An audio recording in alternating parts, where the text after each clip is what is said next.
All right, buckle up, buttercups, because we're about to dive into the hilariously dramatic tale of the first chef, a title that, spoiler alert, no single historical figure can claim without a serious eye roll from the culinary history department.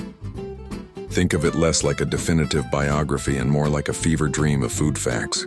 The great chef origin mystery.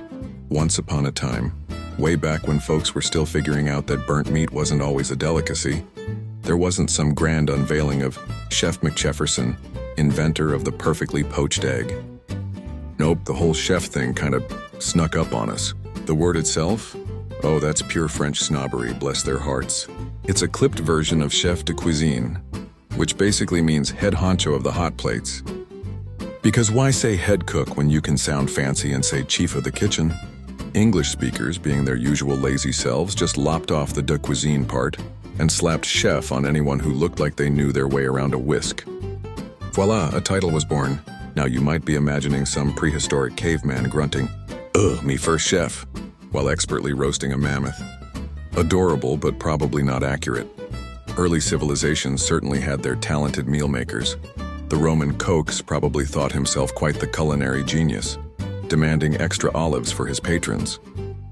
But these folks were more like highly skilled caterers, not the rock star chefs we see on TV today, complete with their own line of bespoke spatulas. Enter the French culinary rock star Marie-Antoine Carême. Our story really kicks into high gear with a fellow named Marie-Antoine Carême, born in glorious Paris in 1784. This guy wasn't just cooking, he was practically putting on a show. He was the culinary equivalent of a lead guitarist shredding a solo, only with more butter and less questionable hair.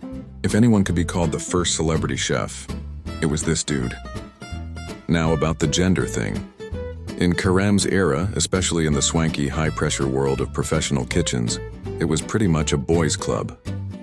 Women were fantastic cooks in homes, whipping up feasts without breaking a sweat, but the grand public stages of haute cuisine, that was where the gentlemen, often French, strutted their stuff, probably adjusting their pristine chef hats with a flourish. Carême's cooking style?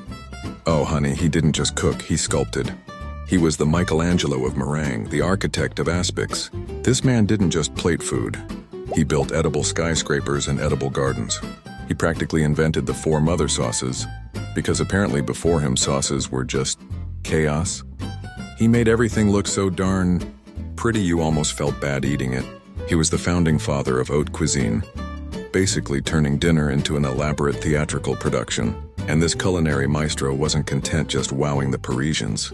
He cooked for Napoleon, who probably just grunted for more chicken, for Britain's George IV, who likely demanded extra gravy, and even for Tsar Alexander of Russia. He was basically on a never-ending, highly caloric world tour, leaving a trail of perfectly rendered fat and exquisite pastries in his wake. So, while the title of first chef is still up for comical debate, Marie-Antoine Carême is undoubtedly the guy who took cooking from a necessity to an art form, probably with a dramatic flick of a napkin. He made being a chef a thing, a glorious, demanding, utterly delicious thing. And for that we salute him, probably with a mouthful of perfectly prepared truffle oil pasta.